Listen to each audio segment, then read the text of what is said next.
오늘 주신 우리 하나님 말씀 신약 성경 로마서 6장 12절로 14절까지 말씀. 그러므로 너희는 죄로 너희 죽을 몸에 왕노릇하지 못하게 하여 몸의 사욕을 순종치 말고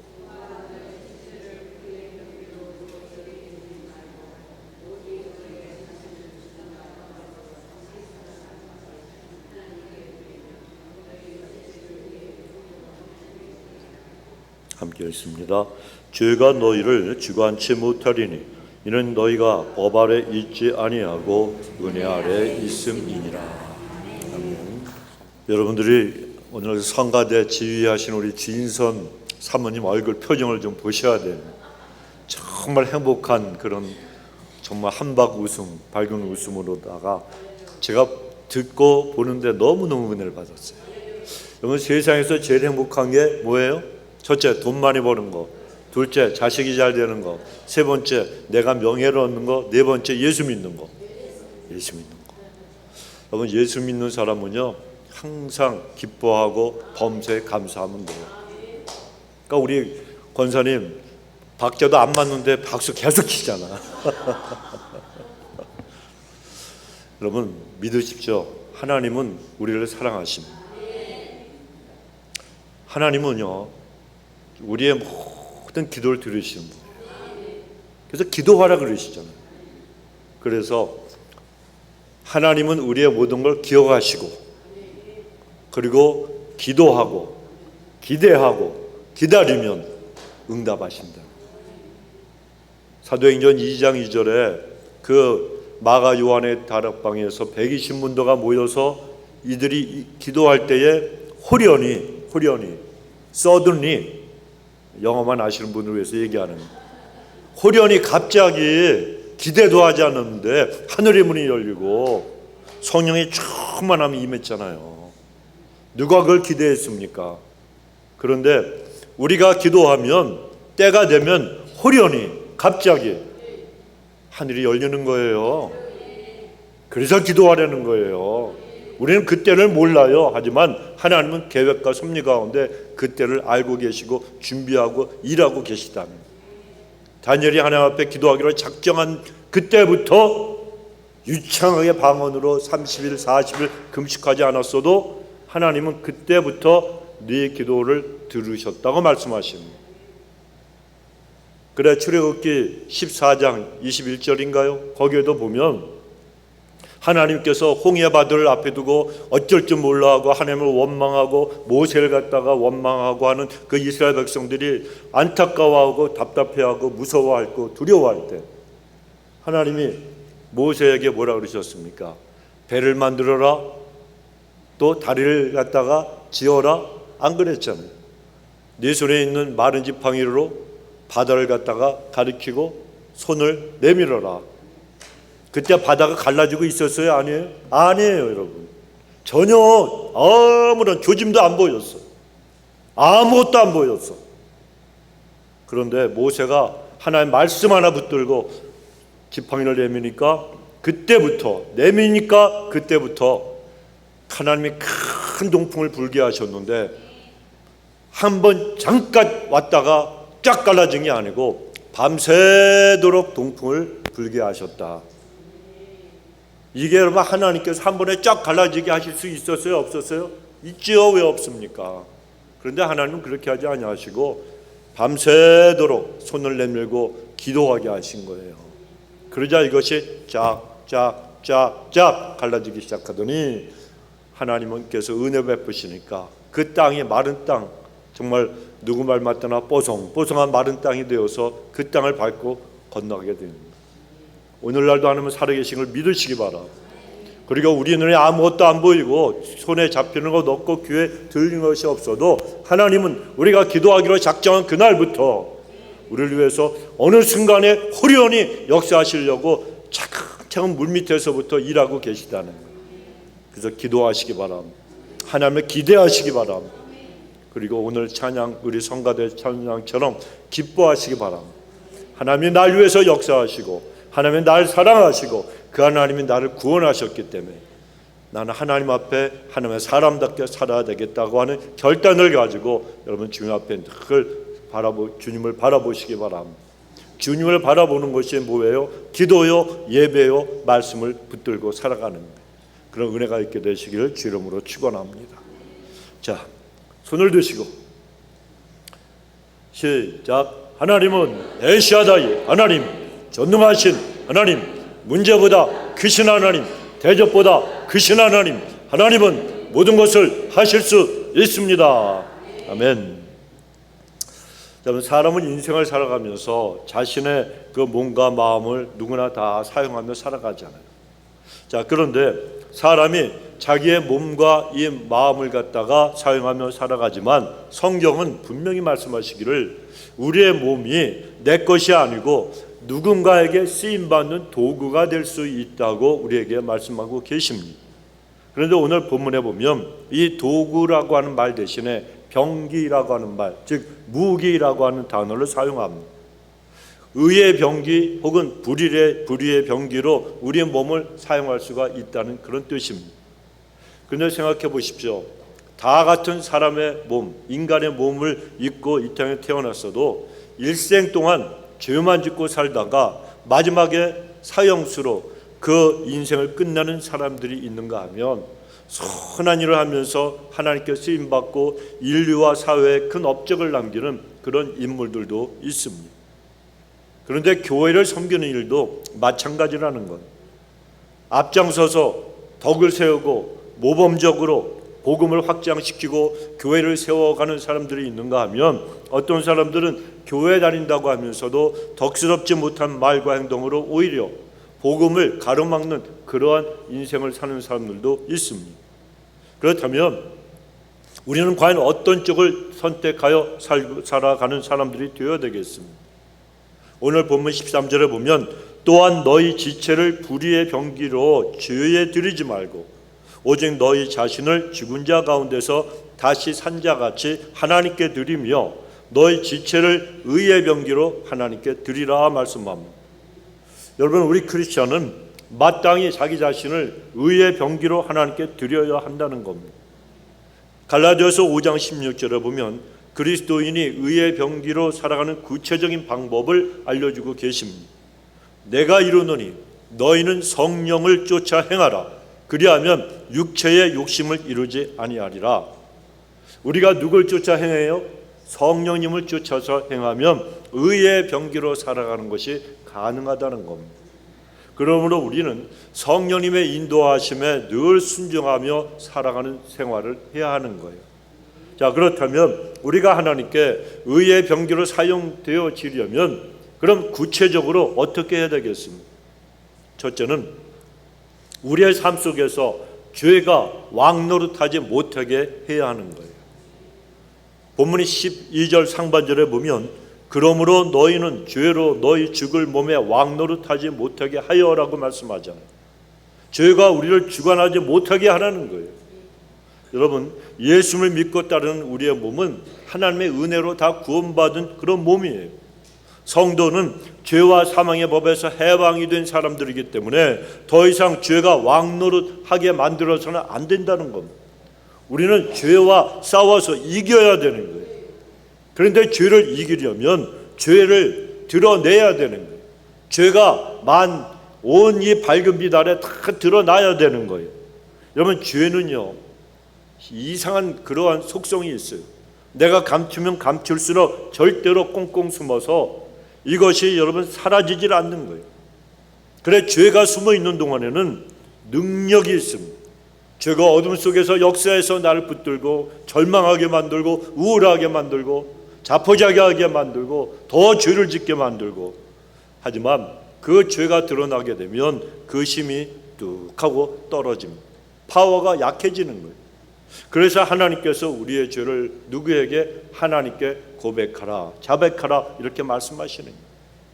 요한일서 1장 8절 이하에 보면 만일 우리가 죄 없다 하면 스스로 속이고 또 진리가 우리 속에 있지 아니할 것이요 만일 우리가 우리의 죄를 자백하면 저는 미쁘시고 의로우사 우리 죄를 사하시며 모든 불의에서 우리를 깨끗게 하실 것이라. 얼마나 감사한 말씀입니다.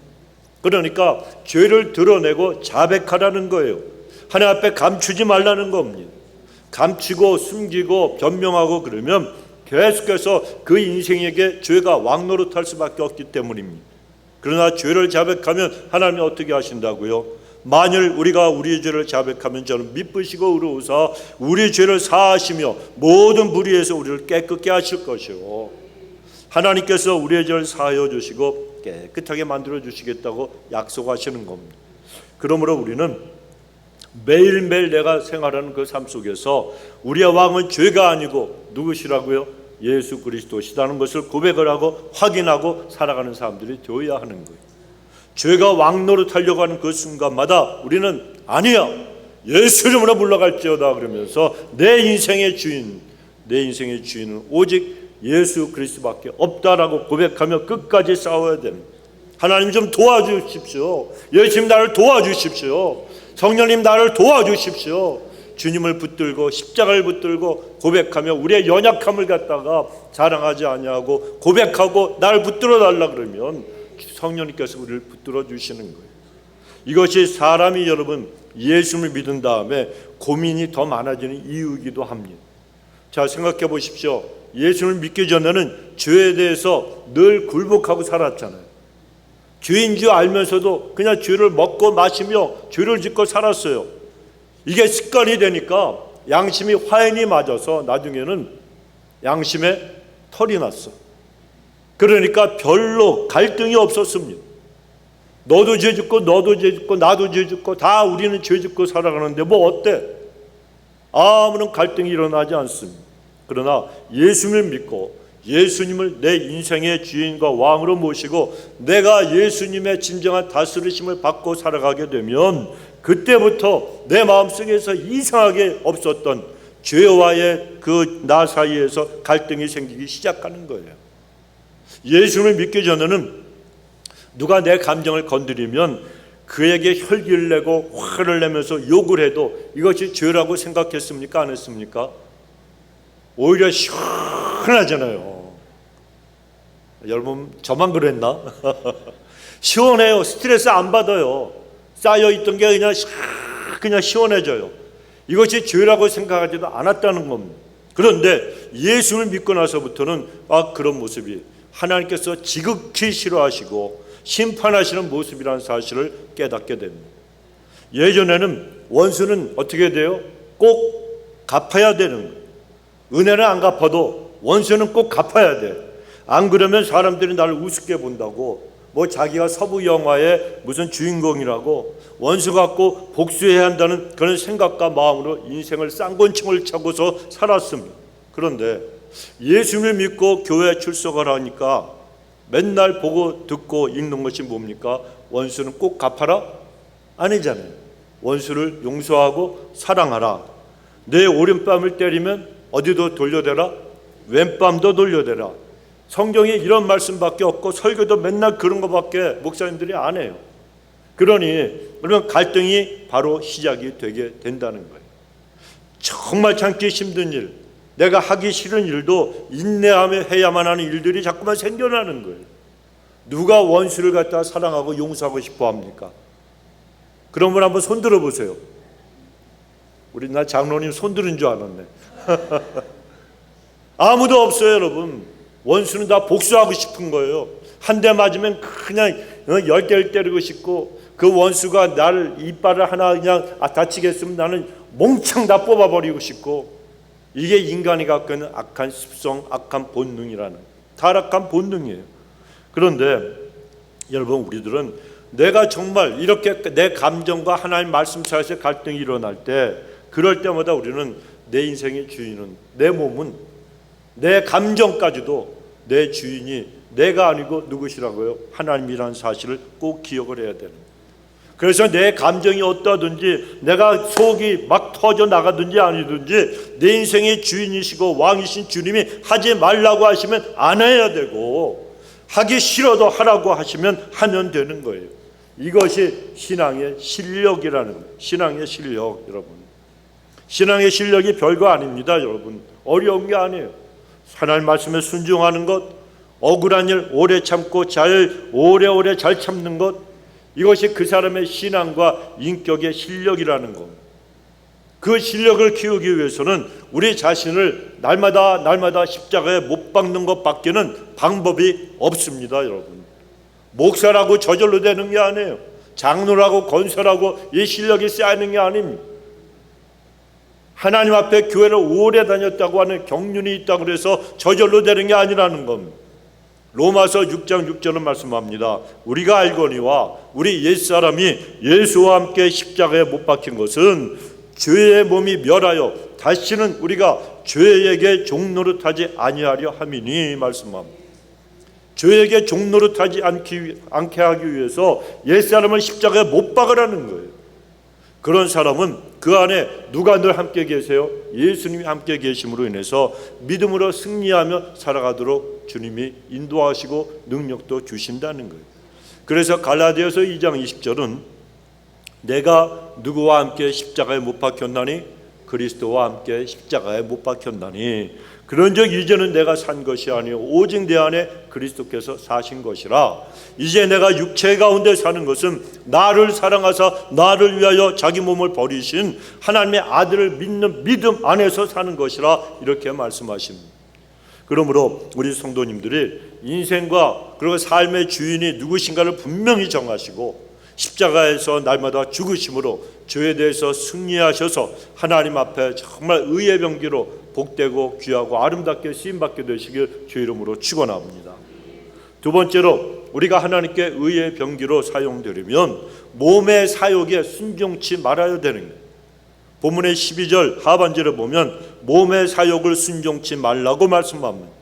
자, 여기서 말씀하시는 몸의 사욕이라고 하는 것은 자기의 이익과 육신의 쾌락을 쫓으려고 하는 인간의 죄악된 욕망을 갖다가 말하는 겁니다. 태초에 아담과 하와가 하나님께 죄를 지었잖아요. 그리고 인류는 다 타락하게 되었습니다. 그 때문에 우리 인간은 이 세상에 태어날 때부터 모두가 타락한 죄의 본능을 가지고 이 세상에 응애하고 어린아이로 태어나게 되었습니다. 그래서 인간이 육신을 입고 있는 이 몸을 사용하며 살고 있는 동안에는 계속해서 죄를 갖다 짓게 하는 욕구가 그 안에서 일어나게 되어 있는 겁니다. 예수를 믿고 거듭나서 예수 그리스도 안에서 새로운 피조물이 되었어요. 그럼에도 불구하고 타락한 육신의 본능, 이것은 성도들 갖다 계속 괴롭히는 겁니다. 육신의 탐욕, 정욕 끊임없이 우리를 유혹을 합니다. 권력과 명예에 대한 욕심, 물질에 대한 욕심이 계속해서 우리를 갖다가 미혹하고 괴롭힙니다. 그러나 이런 육신의 사욕에 굴복하지 말아야 되는 것이 우리 믿는 자들의 모습이 되어야 한다. 아름다운 정원이요, 눈으로 보고 그리고 느끼고 너무너무 아름다운 정원이 있어도 자꾸만 자라나는 그런 잡초들을 제멋대로 자라나게 되면 아무짝에도 쓸모없는 잡초밭이 되고 맙니다. 똑같습니다. 우리의 몸도 육신의 사욕이 일어나는 대로 그대로 방치해두게 되면 아무런 쓸모없이 죽어버리고 만다는 겁니다. 그런데 오늘 본문은 그러한 육신의 충동적인 욕구, 그것이 우리의 몸의 사욕에 계속해서 우리를 갖다가 복종하게 만들고 그리고 정말 그 사욕대로 살아가게 만들려고 우리를 갖다가 억압하고 속박하고 짓누르고 유혹을 하지만 그런 욕구에 순종하게 되면 죄로 하여금 다시 나를 갖다가 붙들고 왕노릇하게 만드는 것이 된다는 거예요. 하나님께서 우리에게 몸의 사욕에 순종치 말라고 하신 것은 불의한 육신의 이 욕구대로 행하라고 사단이 계속해서 우리를 갖다가 유혹하고 강요하기 때문에 그런 겁니다. 여러분, 이 사단은요, 우리에게 죄와 연합하라고 하는 정도가 아닙니다. 죄에 순종하라고 요구하는 거예요. 그렇게 유혹하고 미혹을 합니다. 사단은 예수님께도 마태복음 4장 9절에 보면 내 앞에 엎드려 경배하라고 유혹할 정도로 아주 악한 존재입니다. 그러니 사단이 오늘날 우리 믿는 그리스도인들 우리에게 계속해서 죄에 순종하라고 유혹하고 시험하는 거, 이건 조금도 이상한 일이 아니라는 겁니다. 그러나 우리는 예수님께서 사단을 꾸짖고 물리치신 것처럼 죄의 유혹을 단호하게 물리침으로 몸의 사욕에 순종하지 않는 크리스찬이 되어야 합니다. 여러분, 어떤 사람이요, 아주 값비싼 안마 의자를 갖다 샀습니다. 여러분, 이거 안마 의자 아시죠? 이렇게 앉으면은 그냥 몽둥이 두 개가 그냥 따다다다 이렇게 치는 거. 꼭 이렇게 등 긁는 그 뭐죠? 그 효자손 같은 게 두 개가 이렇게 긁어지고 때리고 이런 게 아니고 그냥 앉으면은 저절로 그냥 안에서 뭐가 기계가 움직여가지고 목부터 다리까지 전부 등까지 발까지 어떤 것도 손까지 이렇게 그냥 마사지 해주는 안마 의자가 있어요. 이게 엄청나게 비싸다 그러더라고요. 근데 이 비싼 안마 의자를 갖다 샀는데 근데 그 의자의 구조가 자기하고 몸하고 잘 맞질 않아요. 너무 불편했습니다. 그래도 이 의자값이 얼만데 본전은 뽑아야지. 그러면서 이 사람이 계속해서 그냥 앉아 있었어요. 그러다 보니까 허리도 아프고 등도 아프고 이것저것의 고통과 통증이 심해졌습니다. 그래 누군가의 도움을 받으려고 심리학자를 불렀습니다. 그랬더니 심리학자가 와가지고 하는 말이 당신이 아픈 이유는 어린 시절에 받은 상처 때문입니다. 당신에게는 심리치료가 필요합니다. 그러더라는 거예요. 말 같지가 않아서 다음에는 사회학자를 불렀대요. 그랬더니 이 사회학자가 와서 당신의 문제는 자라날 때 성장할 때 환경 때문에 생긴 것입니다. 그러니까 고통은 부적절한 환경 때문에 유발되기 때문에 당신은 환경을 좀 바꿔야 됩니다. 그러더라고요. 근데 자기는 별로 환경이 어려운 적이 없었어요. 그래서 또 다른 경제학자를 불렀더니 그는 또 뭐라고 얘기하는가 하면 당신의 고통과 상처의 뿌리는 돈에 있습니다. 내가 당신의 재산을 잘 관리해 드리겠습니다. 이러는 거예요.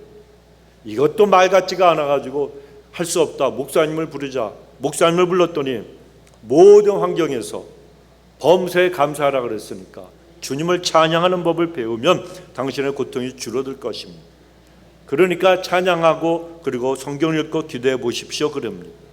근데 이 사람이 값비싼 그 안마 의자 위에서 그 모든 조건을 갖다가 조언을 갖다가 다 듣고 그리고 받아보았지만 여전히 고통은 계속되었다는 거예요. 그때 삼촌이 아프다고 하는 말을 듣고 어린 그 집을 갖다가 어린 그 조카딸이 방문을 했어요. 그 삼촌한테 와서 삼촌 왜 그 의자에 앉아 있어요? 왜 내려오지 않아요? 그 의자에 앉아 있으니까 아프지 빨리 내려와요. 이러더라는 거예요.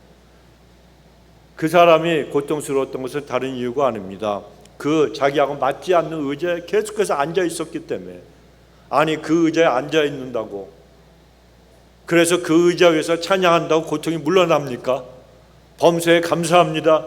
자기가 무슨 예수님이라고 간단해요. 그냥 내려오면 되는 거예요.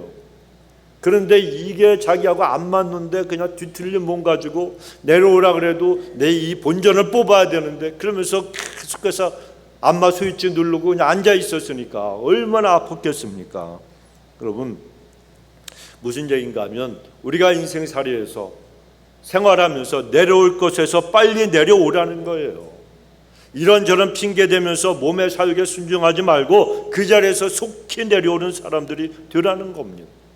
갈라디아서 5장 24절은 그리스도 예수의 사람들은 육체와 함께 그 정과 욕심을 십자가에 못 박았느니라 말씀합니다.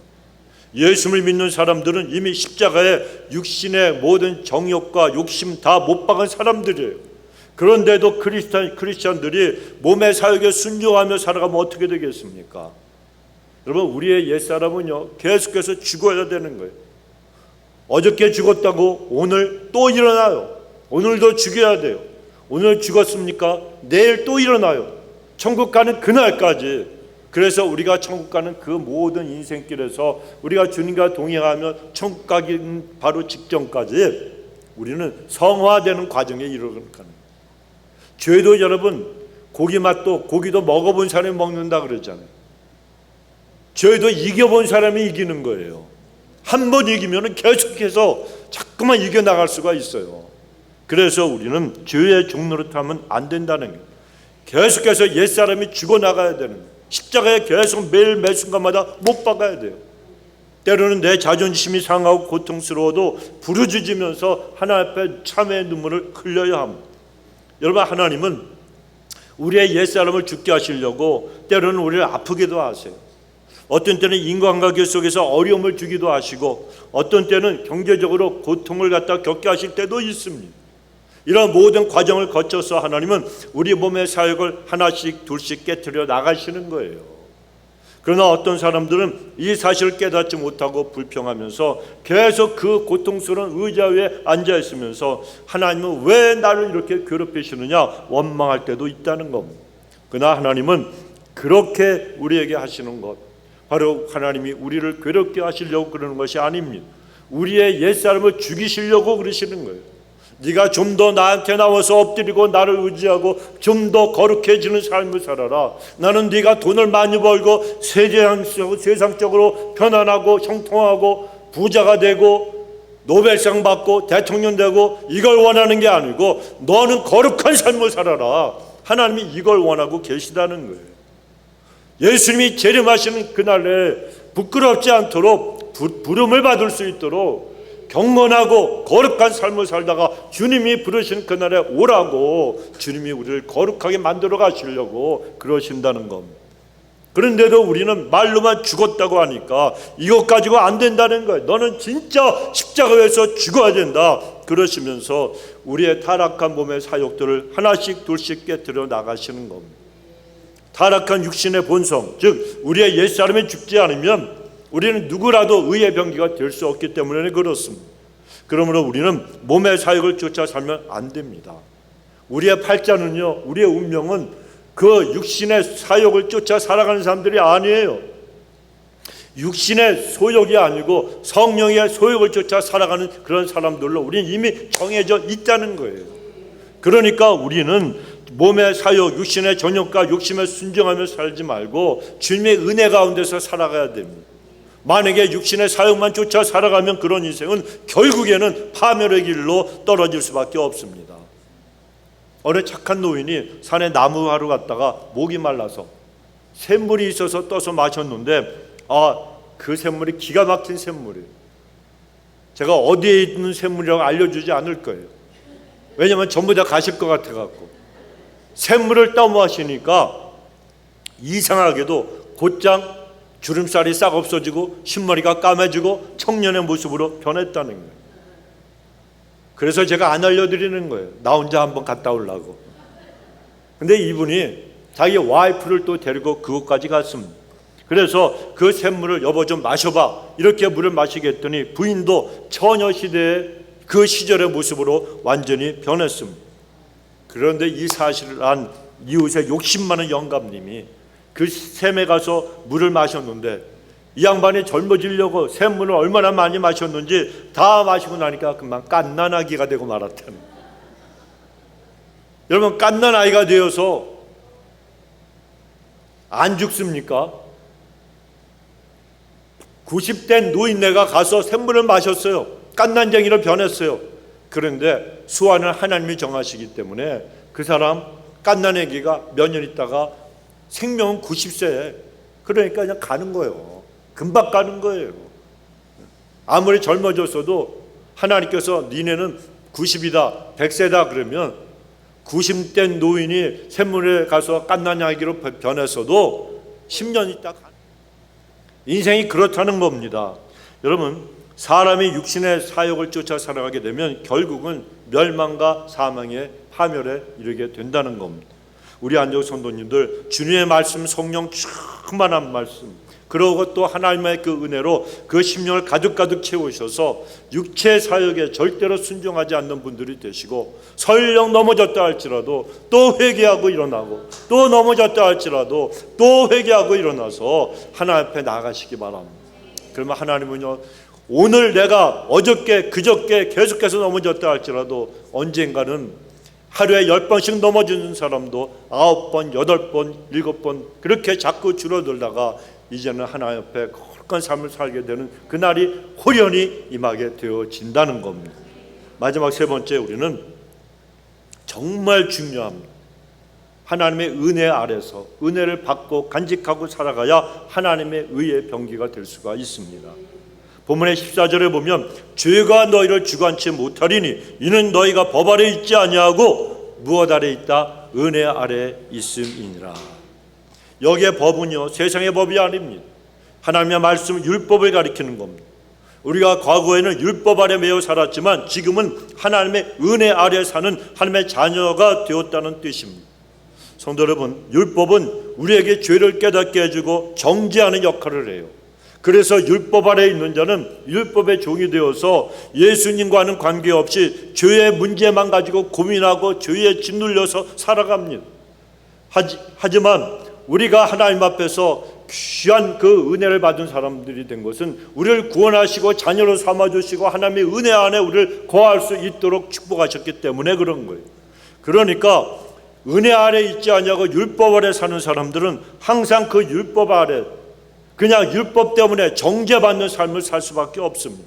얼마나 여러분 괴롭겠습니까? 그러나 하나님의 은혜 아래 있는 사람은 예수 그리스도의 십자가의 대속의 은총으로 인해서 그 모든 죄가 사함받고 구원받았다는 확신이 있는 거예요.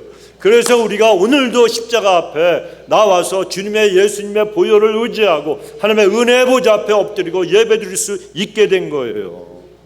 그러므로 죄의 문제가 이미 우리는 다 해결이 된 상태에 있는 사람들이기 때문에 죄가 왕노릇하지 못하게 만들어야 됩니다. 그런 사람들은 은혜 아래 살아가기 때문에 조금 우리가 죄를 졌다 할지라도 실수가 있다 할지라도 움츠러들지 않는 거예요. 자식이 잘못했어요. 부모가 몽둥이를 들고서 자식한테 몽둥이 드는 아빠는 없지. 휘초리를 들고서 너 일로 와 그럴 때 엄마가 우리 어머니는요 제가 어렸을 때 잘못하면 총채 아시죠? 총채 옛날에 있었잖아요. 거꾸로 잡고 일로 와 그래요. 그럼 저는 도망갔어요. 우리 어머니는 한 번도 저를 때린 적이 없는데 그냥 겁만 주는 거예요. 아니면 빗자루 이거 거꾸로 잡고서 그냥 도망가요. 그러면 아이고 또 도망가네 이래요. 그런데 생각해 보십시오. 너 일로 안 와?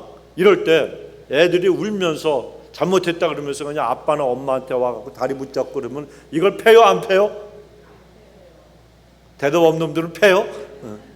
그런 부모가 어디 있습니까? 탁 놓고 아이고 내 새끼 이걸 그냥 죽여 살려 이 애물단자 이러지.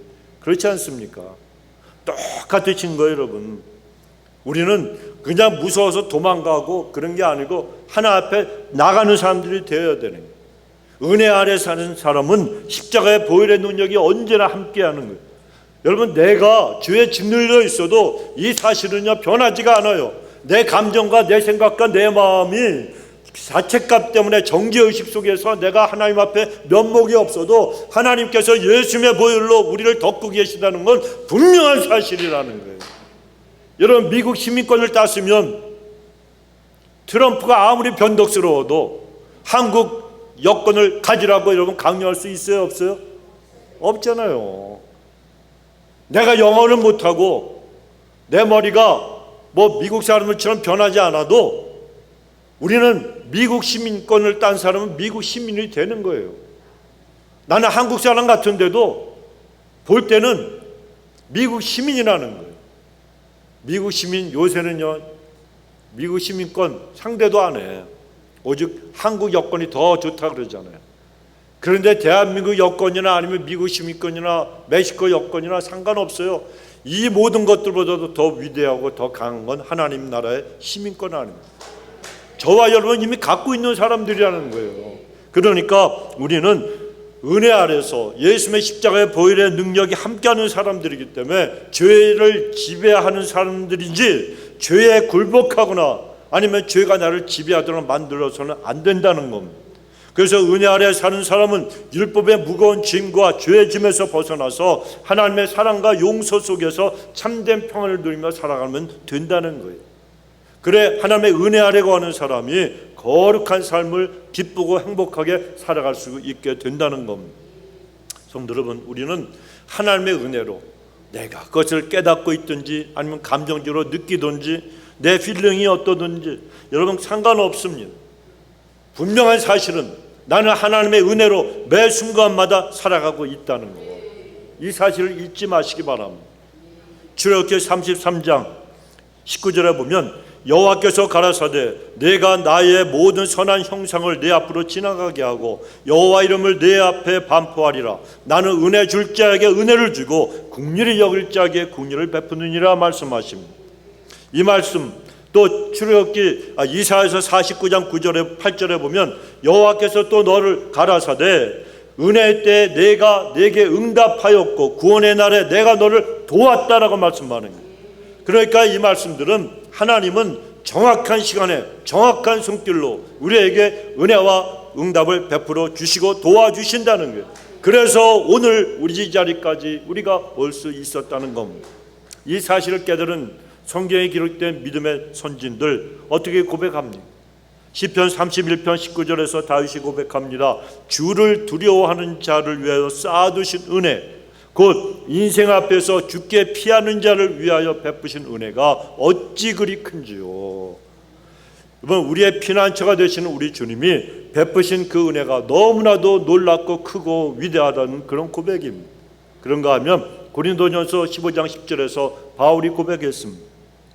그러나 나의 나 된 것은 하나님의 은혜로 된 것이니 내게 주신 그의 은혜가 헛되지 아니하여 내가 모든 사도들보다 더 많이 수고하였으나 내가 아니요 오직 나와 함께 하신 하나님의 은혜로라. 다윗도 바울도 우리 모두도 하나님의 은혜 안에 있는 그런 하나님의 백성들입니다. 그러므로 사랑하는 성도 여러분, 하나님께서 주신 그 은혜를 헛되이 하지 않게 되시길 바랍니다. 불의의 병기가 아니라 거룩한 의의 병기로 하나님 앞에 자신을 드리시기 바랍니다. 때로는 여러분 의의 병기로 사용되는 것이요 답답할 것 같기도 하고 손해보는 것처럼 보일 때도 있습니다. 그러나 의의 병기로 사용되어야 우리의 삶이 거룩한 삶이 되어지고 영원한 생명을 누릴 수 있게 됩니다. 히브리서 12장 2절은 믿음의 주여 또 온전케 하시는 예수를 바라보자 저는 그 앞에 있는 즐거움을 위하여 십자가를 참으사 부끄러움을 개의치 아니하시더니 하나님 보좌 우편에 앉으셨느니라. 이 땅에 있는 것들이 전부가 아니라는 거예요. 이 땅의 쾌락과 물질과 명성과 세상 사람들이 박수 쳐주는 그 인기 이런 것들은 아무것도 아니라는 거예요. 내가 십자가를 거쳐야 그 안에서 죽어야 내가 그 다음에 있는 그 앞에 있는 즐거움을 영원한 천국에서 영원토록 누릴 수 있다는 거예요. 그러기 위해서 너희들은 오직 주님만 바라보고 살라고 말씀하고 계시는 거예요.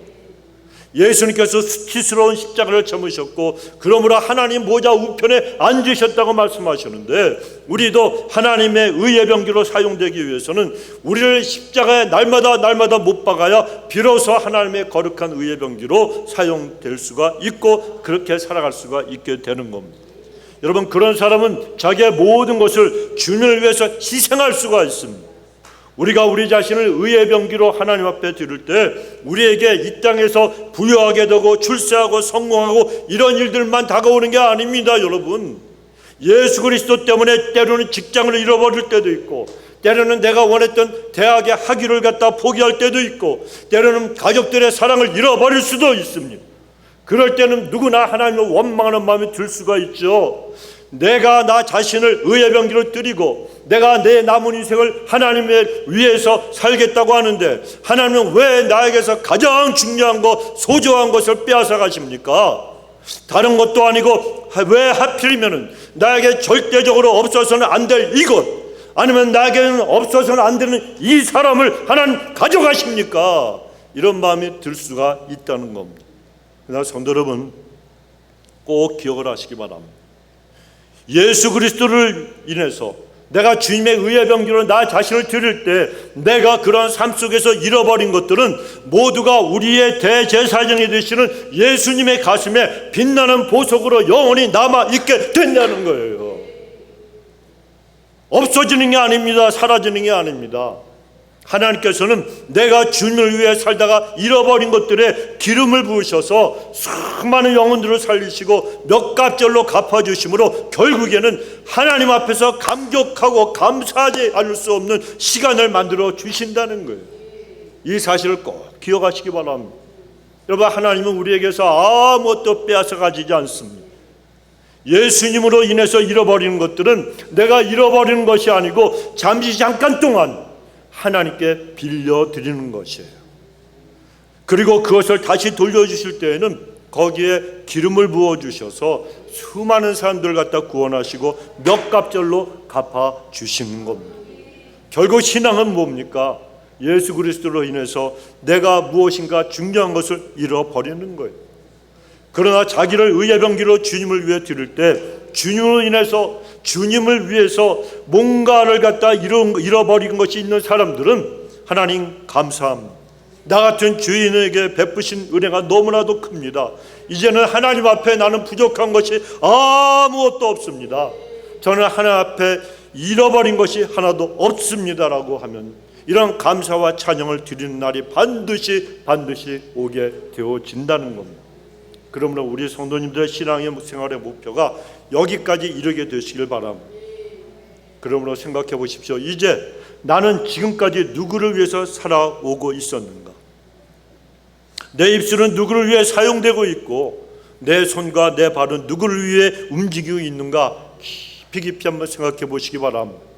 우리 모든 성도님들이 죄가 왕노릇하지 못하게 하며 몸의 살게 순종하지 말고 우리가 하나님의 은혜 아래 거하는 하나님의 백성이라는 사실을 기억하심으로 거룩한 열매를 맺는 의의 병기로 하나님 앞에 영광을 돌리는 분들 되시길 주 이름으로 축원합니다. 우리 기도하십시다. 하나님 아버지 고맙고 감사합니다. 오늘 하나님 앞에 나와서 너희 자신을 의의 병기로 드리라고 말씀하시는데 지금까지 불의의 병기로 우리 자신을 정말 죄악 가운데 아버지 드리고 살아왔던 그런 모습이었다면 오늘 이후로 하나님 앞에 거룩한 삶 의의 병기로 하나님 앞에 드리는 자들이 되게 하여 주셔서 하나님 기뻐하시는 그 하나님의 뜻을 이루는 일에 쓰임받는 도구들이 될 수 있도록 도와주옵소서. 감사드리옵고 예수님의 이름으로 기도드리옵나이다. 아멘.